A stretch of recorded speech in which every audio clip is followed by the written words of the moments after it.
لقد أنزلنا إليكم كتابا فيه ذكركم أفلا تعقلون ہم نے تمہاری طرف ایسی کتاب نازل کی ہے جس میں تمہارا تذکرہ ہے، کیا تم نہیں سمجھتے؟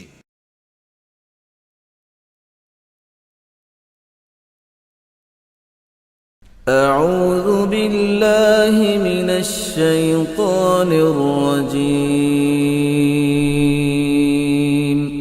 پناہ مانگتا ہوں میں اللہ کی شیطان مردود سے۔ بسم اللہ الرحمن الرحیم، شروع اللہ کا نام لے کر جو بڑا مہربان نہایت رحم والا ہے۔ وَلَقَدْ آتَيْنَا بَنِي إِسْرَائِيلَ الْكِتَابَ وَالْحُكْمَ وَالنُّبُوَّةَ وَرَزَقْنَاهُمْ مِنَ الطَّيِّبَاتِ وَفَضَّلْنَاهُمْ عَلَى الْعَالَمِينَ وَآتَيْنَاهُمْ بَيِّنَاتٍ مِنَ الْأَمْرِ فَمَا اخْتَلَفُوا إِلَّا مِنْ بعد ما جاءهم العلم بغيا بينهم إن ربك يقضي بينهم يوم القيامة فيما كانوا فيه يختلفون ثم جعلناك على شريعة من الأمر فاتبعها ولا تتبع أهواء الذين لا يعلمون إنهم لن يغنوا عنك من الله شيئا وإن الظالمين بعضهم أولياء بعض والله ولي المتقين هذا بصائر للناس وهدى ورحمة لقوم يوقنون أم حسب الذين اجترحوا السيئات أن نجعلهم كالذين آمنوا وعملوا الصالحات سواء محياهم ومماتهم ساء ما يحكمون نحمده ونصلي على رسوله الكريم اما بعد فاعوذ باللہ من الشیطان الرجیم بسم اللہ الرحمن الرحیم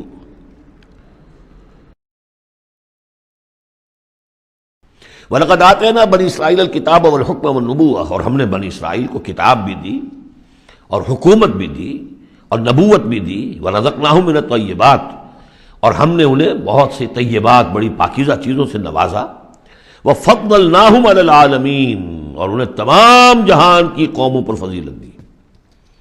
یہ فضیلت تو اب بھی ان کے قائم ہے، کسی اور قوم میں اتنے نبی نہیں آئے ہیں دنیا میں جتنے کہ حضرت اسحاق یا یوں کہیے حضرت یعقوب کی نسل میں آئے ہیں۔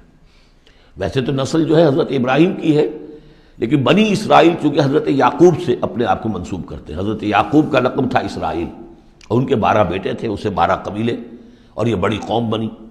تو جتنے نبی ان میں آئے ہیں 1400 برس تک تو نبوت کا تار ٹوٹا ہی نہیں۔ یوں سمجھیے کہ ایک زنجیر چلی آ رہی ہے اور کڑی سے کڑی جڑی ہوئی ہے، نبوت کی کڑی ٹوٹی نہیں۔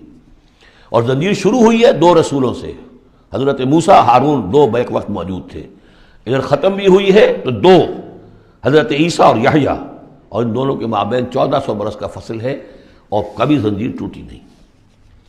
وَآتَيْنَاهُمْ بَيِّنَاتٍ مِّنَ الْأَمْرِ، لیکن دیکھ لیجئے بات سمجھنے کی ہے وہ کیا ہے کہ پھر ان کے عمل کی وجہ سے، بدعملی کی وجہ سے، انہوں نے جب دین کو پشت دکھا دی، دین کی طرف پیٹھ کر لی، دنیا میں منہمک ہو گئے، آخرت کو بھول گئے، عیاشیوں میں بدماشیوں میں لگ گئے، تو پھر وہی قوم ہے جس کے بارے میں 2 مرتبہ آ چکا ہے سورہ بقرہ میں، پھر سورہ آل عمران میں، ضربت علیہم الذلۃ والمسکنہ، ان پر ذلت اور مسکنت تھوپ دی گئی۔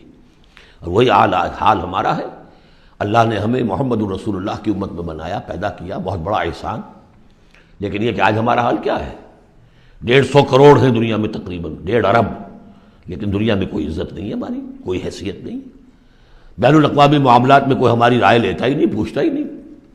کسنوی پرسد کے بھیا کی استی تم ہو کون، تمہاری بھی کوئی رائے ہے کہ نہیں، بلکہ ہمارے فیصلے ان کے ہاتھ میں ہوتے ہیں۔ زیادہ وقت نہیں ہے، اس پہ میری انگریزی میں بھی ایک ویڈیو ہے، دی ٹرموائل ان دی مسلم امہ، باقی یہ کہ اردو میں تقاریر ہے۔ ہم نے ان کو دیا وفضلناہم علی العالمین وآتیناہم بینات من الامر، ہم نے کھلی کھلی باتیں اپنے امر کی ان کو عطا کر دیں، اس سے مراد ہے دین۔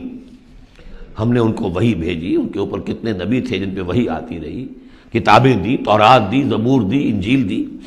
فما اختلفوا الا من بعد ما جاءهم العلم بغیا بینہم، لیکن یہ کہ انہوں نے اختلاف جو کیا بعد میں، اور وہ جو ٹکڑے ٹکڑے ہو گئے، وہ یہودی علیحدہ ہو گئے، نصارہ علیحدہ ہو گئے، یہودیوں میں کتنے فرقے بن گئے، نصارہ میں کتنے فرقے بن گئے، یہ اختلاف انہوں نے کیا اس کے بعد کہ ان کے پاس العلم آ چکا تھا، اور بغیم بینہم، ضدم ضدہ، دی ارج ٹو ڈومینیٹ، یہ اصل سبب ہے اس اختلاف کی جو تفرقے پر منتج ہوتا ہے۔ ان ربک یقضی بینہم یوم القیامت فیما کانوا فیہ یختلفون، یقیناً آپ کا رب فیصلہ کرے گا ان کے مابین قیامت کے دن ان تمام باتوں کا جس میں یہ اختلاف کرتے رہے۔ ثم جعلناک علی شریعۃ من الامر، پھر اے نبی اے محمد صلی اللہ علیہ وسلم ہم نے آپ کو بنا دیا، کھڑا کر دیا امر کی ایک شریعت پر۔ امر تو وہی ہے، دین تو ایک ہی چلا آ رہا ہے، امر اللہ ایک ہی ہے، دین اللہ کا ایک ہی ہے، سورہ شورى میں ہم تفصیل سے دیکھ چکے۔ شرع لکم من الدین ما وصى به نوحا والذی اوحینا الیک وما وصینا به ابراہیم وموسیٰ وعیسیٰ، دین تو ایک ہے لیکن شریعتیں مختلف ہیں، شریعت موسوی، شریعت محمدی، یہاں وہ لفظ آ گیا۔ پھر ان کے بعد بنی اسرائیل کے بعد ہم نے آپ کو اے نبی ایک ہماری دین کا ایک خاص جو ایک ایڈیشن سمجھیے، فائنل اینڈ کمپلیٹ ایڈیشن وہ ہے کہ جو شریعت محمدی ہے۔ الیوم اکملت لکم دینکم واتممت علیکم نعمتی ورضیت لکم الاسلام دینا من الامر فاتبعھا، تو اب یہ شریعت ہے، اس کی آپ کو پیروی کرنی ہے۔ ولا تتبع اہواء الذین لا یعلمون، اور ان لوگوں کی خواہشات کی پیروی نہ کیجیے کہ جن کے پاس کوئی علم ہی نہیں ہے۔ انہم لن یغنوا عنک من اللہ شیئا، اے نبی یہ آپ کو اللہ کی پکڑ سے بچا نہیں سکیں گے، کیونکہ کئی مرتبہ یہ مضمون آ چکا ہے۔ اگر آپ نے ان کی خواہشات کی پیروی کے اندر ہماری اس بات کو جو ہے کہیں پیچھے ڈال دیا یا کہیں کوئی کمپرومائز کر لیا تو پھر کوئی آپ کو اللہ کی پکڑ سے بچانے والا نہیں ہوگا۔ سورہ بنی اسرائیل کی جو آیات ہیں، وَإِن كَادُوا لَيَفْتِنُونَكَ عَنِ الَّذِي أَوْحَيْنَا إِلَيْكَ لِتَفْتَرِيَ عَلَيْنَا غَيْرَهُ، اے نبی یہ لوگ تو تلے ہوئے ہیں اس پر کہ آپ کو مجبور کر دیں کہ آپ اس قرآن کو کچھ بدلے اور اپنی طرف سے کچھ قرآن گھڑ کر اب پیش اس میں شامل کر دیں۔ لِتَفْتَرِيَ عَلَيْنَا غَيْرَهُ اِذًا لَاتَّخَذُوكَ خَلِيلًا، اگر آپ ایسا کر دیں تو آپ کو دوست بنا لیں گے، کمپرومائز ہو جائے گا۔ وَلَوْلَا أَن ثَبَّتْنَاكَ لَقَدْ كِدتَّ تَرْكَنُ إِلَيْهِمْ شَيْئًا قَلِيلًا، اگر ہم نے آپ کو جمائے نہ رکھا ہوتا تو عین ممکن تھا کہ آپ ان دباؤ کے تحت کچھ نہ کچھ ان کی طرف جھکنے کی بارے میں خیال آپ کے دل میں آ جاتا۔ إِذًا لَأَذَقْنَاكَ ضِعْفَ الْحَيَاةِ وَضِعْفَ الْمَمَاتِ، اگر ایسا ہو جاتا تو پھر ہم آپ کو مزہ چکھاتے، دنیا میں بھی دوہرا عذاب، آخرت میں بھی دوہرا عذاب، معاذ اللہ ثم معاذ اللہ، ثم لا تجد لك علينا نصيرا، اور پھر آپ کو کوئی مددگار نہ ملتا ہم سے چھڑانے والا۔ تو اللہ تعالیٰ کا معاملہ ہے کہ جو آپ کو دیا گیا اس پر ڈٹے رہیے۔ وَإِنَّ الظَّالِمِينَ بَعْضُهُمْ أَوْلِيَاءُ بَعْضٍ، اور یہ جو ظالم لوگ ہیں، مشرک ہیں، کافر ہیں، یہ ایک دوسرے کے پشت پناہ ہیں، مددگار ہیں۔ وَاللَّهُ وَلِيُّ الْمُتَّقِينَ، جبکہ اللہ ولی ہے، پشت پناہ ہے، حمایتی ہے، مددگار ہے متقیوں کا۔ ھذا بصائر للناس وہدی ورحمۃ لقوم یوقنون، یہ ہے سوجھ کی باتیں، آنکھیں کھولنے والی باتیں لوگوں کے لیے، اور ہدایت اور رحمت ان لوگوں کے لیے جو ان پر یقین کریں۔ ام حسب الذین اجترحوا السیئات ان نجعلہم کالذین آمنوا وعملوا الصالحات، کیا ان لوگوں نے کہ جو یہ بری باتوں کا ارتکاب کر رہے ہیں انہوں نے یہ سمجھا ہے کہ ہم انہیں ان لوگوں کی طرح بنا دیں گے کہ جو ایمان لائے اور جنہوں نے نیک عمل کیے؟ سواء محیاہم و مماتہم، ان کی برابری ان کی زندگی ہو جائے گی اور ان جیسی ان کی موت ہو جائے گی۔ ساء ما یحکمون، کیا برا فیصلہ ہے جو یہ کر رہے ہیں۔ یعنی یہ دنیا میں جو کچھ ہو رہا ہے، لیکن یہ کہ آخرت میں تو اللہ تعالیٰ نیکوکاروں کو وہ اجر و ثواب دے گا، وہ ان کے درجے ہوں گے، ان کے لیے وہ انعام و اکرام ہوں گے کہ جن کا یہ تصور نہیں کر سکتے، اور مجرموں کے لیے وہ سزا ہوگی جس کا اس وقت تصور نہیں کر سکتے۔ اگر آخرت نہ ہو تو پھر تو معاملہ تلپٹ ہو گیا کہ دنیا میں جنہوں نے عیش کیے، صحیح اور غلط کا فرق رکھا ہی نہیں، جائز اور ناجائز کا سوچا ہی نہیں، وہ تو پھر عیش میں رہے، انہوں نے یہاں عیش کیے۔ اور وہ بیچارے کہ جو ڈر ڈر کر وہ پھونک پھونک کے قدم رکھتے رہے، یہ کام تو غلط ہے، یہ میں نہیں کرنا، چاہے مجھ سے نفع ہو سکتا ہے لیکن حرام ہے، میں نہیں کروں گا۔ اب وہ بیچارے دنیا کے اندر بھی انہوں نے فرض کیجیے فاقے کیے یا روکھی سوکھی کھا کر گزارا کیا، آخرت میں بھی انہیں کچھ نہ ملا۔ اگر زندگی صرف یہی زندگی ہے تو پھر بہت بڑا ظلم ہے، بہت بڑا ظلم ہے۔ اس لیے کہ جو بھی نیکوکار ہے پھر اس پر تو بہت بڑا ظلم ہے۔ اس حوالے سے قرآن کہتا ہے کہ جو آخرت کو نہیں مانتا وہ در حقیقت ہمارے عدل کا منکر ہے۔